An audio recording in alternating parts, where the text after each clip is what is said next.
प्रिय विद्यार्थियों, मैं डॉक्टर के Khandelwal BND government college Chamanpura सह आचार्य भूगोल आज BA पार्ट प्रथम के अंतर्गत पेपर फर्स्ट, जिसके अंतर्गत आज हम पृथ्वी की उत्पत्ति के बारे में जानने का प्रयास करेंगे।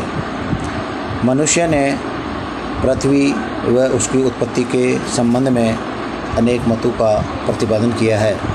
परिस्थितियों, धार्मिक भावनाओं और वैज्ञानिक ज्ञान के विकास ने मनुष्य को अपने मतों में परिवर्तन करने के लिए बाध्य किया है।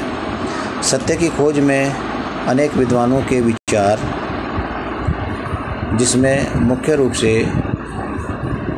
अनेक विद्वानों की व्याख्या समाहित की गई है। कोई मत सर्वथा असत्य नहीं होता। प्रत्येक मत अधिक से अधिक सत्य को आत्मसात करने के लिए बनाया जाता है। अतः प्राचीन धाराओं एवं मतावलंबियों का उल्लेख करना यहाँ पर युक्तिसंगत होगा। प्राचीन मत के अनुसार मनुष्यों को अपनी जीविका कमाने के लिए सारा समय लगाना पड़ता था। वहाँ पर सामान्यतः फुर्सत की कमी देखने को मिलती थी।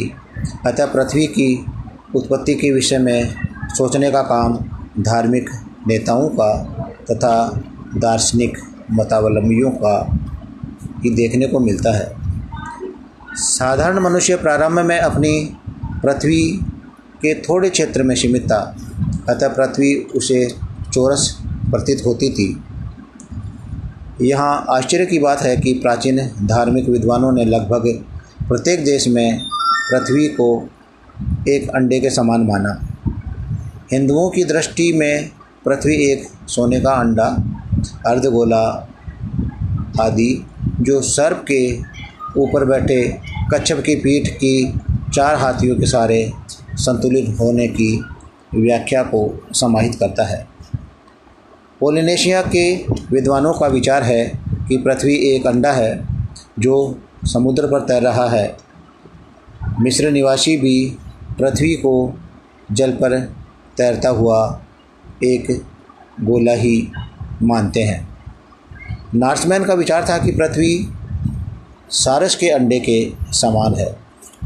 सब धर्मों के मतावलंबियों के अनुसार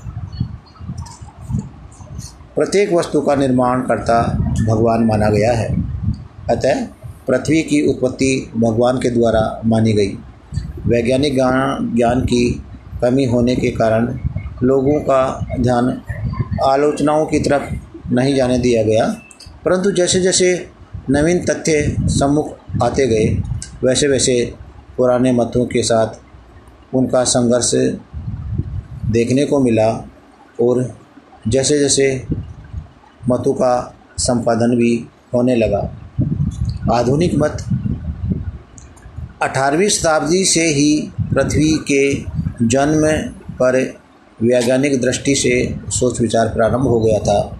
आजकल जटिल गणित और भौतिक शास्त्र की समस्याएं पृथ्वी के जन्म से संबंधित हैं। पृथ्वी के जन्म का सत्य ज्ञान अनेक बड़ी समस्याओं को सुलझा सकता है। अतः पृथ्वी की उत्पत्ति के विषय में अनेक मत सिद्धांतों का सूत्रपात देखने को मिलता है। आजकल 26 वर्षीय प्रोफेसर नार्लिकर व उनके गुरु प्रोफेसर हायल के मतों की चर्चा करना यहाँ प्रासंगिक होगा। कांट का गैसीय राशि संबंधी सिद्धांत, जो 1755 में प्रतिपादित हुआ। प्रोफेसर इमैनुअल कांट जर्मनी के पर्शिया प्रांत के निवासी थे। वह महान विचारक एवं विद्वान माने जाते हैं। उनके विचारों पर न्यूटन के गति के नियमों का स्पष्ट प्रभाव देखने को मिलता है। उनके विचारों के अनुसार हम देखें तो प्रारंभ में आद्य पदार्थ ठंडा व समान रूप से कणों के रूप में बिखरा हुआ था। गुरुत्वाकर्षण शक्ति के कारण इसमें पारस्परिक खिंचाव हुआ, जिसके फलस्वरूप ये खींचकर परस्पर टकरा गया। इससे उनका ताप बढ़ गया और कोणीय वेग उत्पन्न हुआ। यह ताप का वेग इतना अधिक था कि यह गर्म होकर गैस के रूप में तप्त होकर चमकने लगा। अधिक बढ़ने से अपकेंद्रीय बल इतना बढ़ा कि गैस पुंज के छल्ले निकलकर पृथक होने लगे। ये छल्ले ठंडे होकर ग्रह बन गए और पृथ्वी भी एक ऐसा ही ग्रह है। उन ग्रहों में से कुछ छल्ले पृथक हुए जो उपग्रह के रूप में दिखाई पड़ते हैं। उदाहरण के लिए पृथ्वी का उपग्रह चंद्रमा इसी प्रकार निर्मित हुआ है। प्रारंभिक गैस का पुंज जो भाग अवशिष्ट बचा वह सूर्य के रूप में दिखाई देता है। सूर्य व ग्रह उपग्रह मिलकर सौर परिवार का निर्माण करते हैं।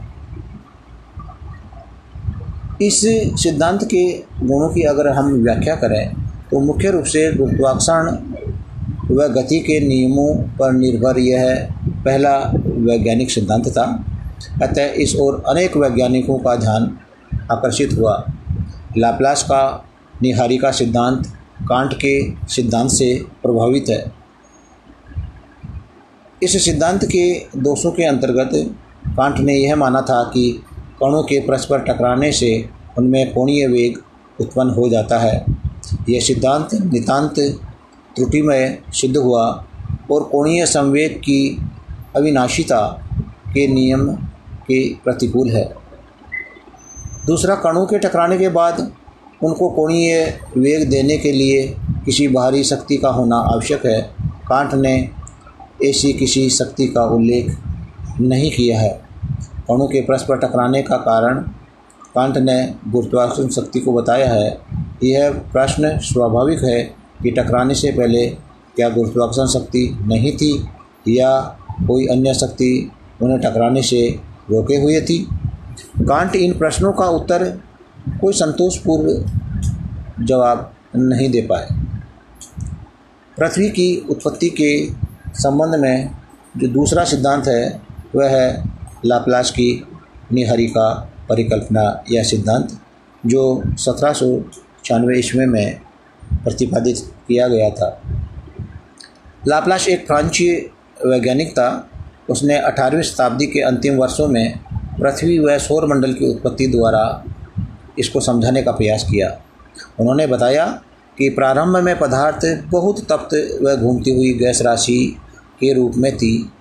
उनका यह सिद्धांत कांट से मिलता जुलता है। कांट के सिद्धांत में यह दोष था कि उन्होंने प्रारंभिक पदार्थ को ठंडा व स्थिर माना था। लाप्लास ने इस दोष से अपने सिद्धांत को मुक्त रखा है। जैसे जैसे यह गैस राशि ठंडी होती गई, इसका आयतन घटता गया। आयतन घटने से इसकी परिभ्रमण गति अपेक्षाकृत बढ़ गई। परिणाम स्वरूप पदार्थ निहारिका की विषुवत रेखा पर एकत्रित होने लगा।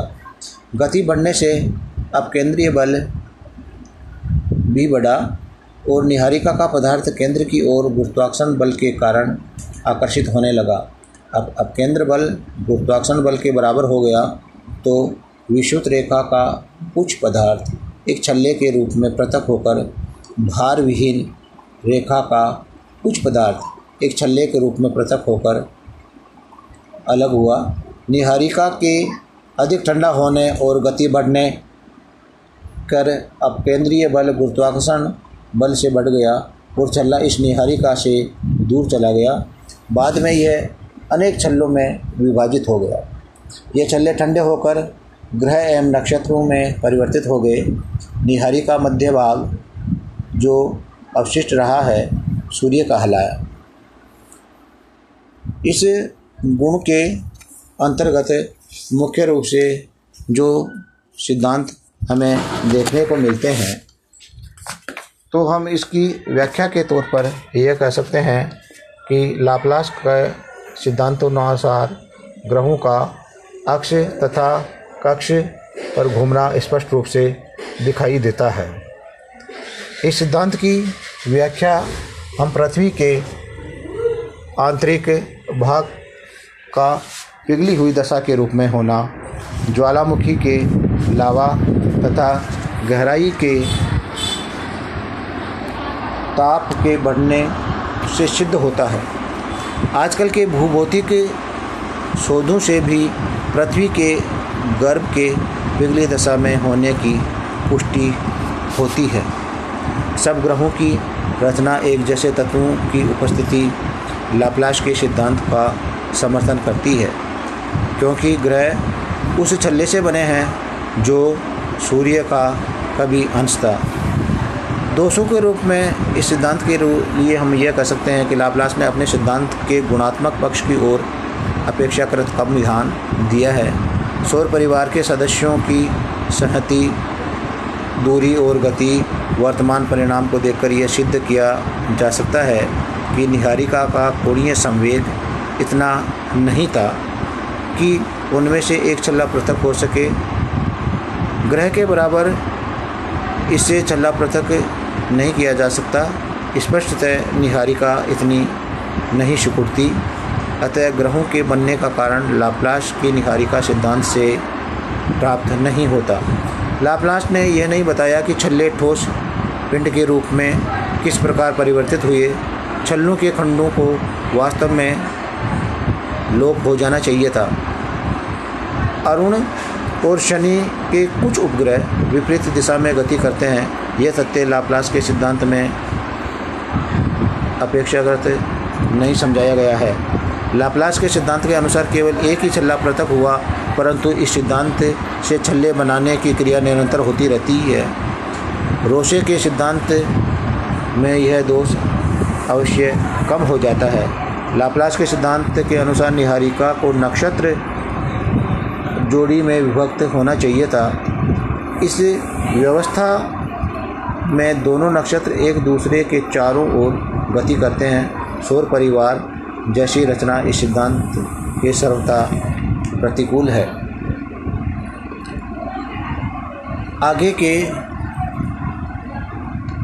वीडियो में हम मुख्य रूप से पृथ्वी की उत्पत्ति के संदर्भ में ही इस सिद्धांत की व्याख्या विभिन्न वैज्ञानिकों द्वारा किए गए सिद्धांतों के रूप में करेंगे। आगे हम लाकियर का उल्का सिद्धांत, चैम्बर एम मार्टिन का ग्रहण परिकल्पना सिद्धांत तथा इसके अलावा जीन्स एम जेफ्रे की जारीय परिकल्पनाओं का क्रम से अध्ययन करेंगे।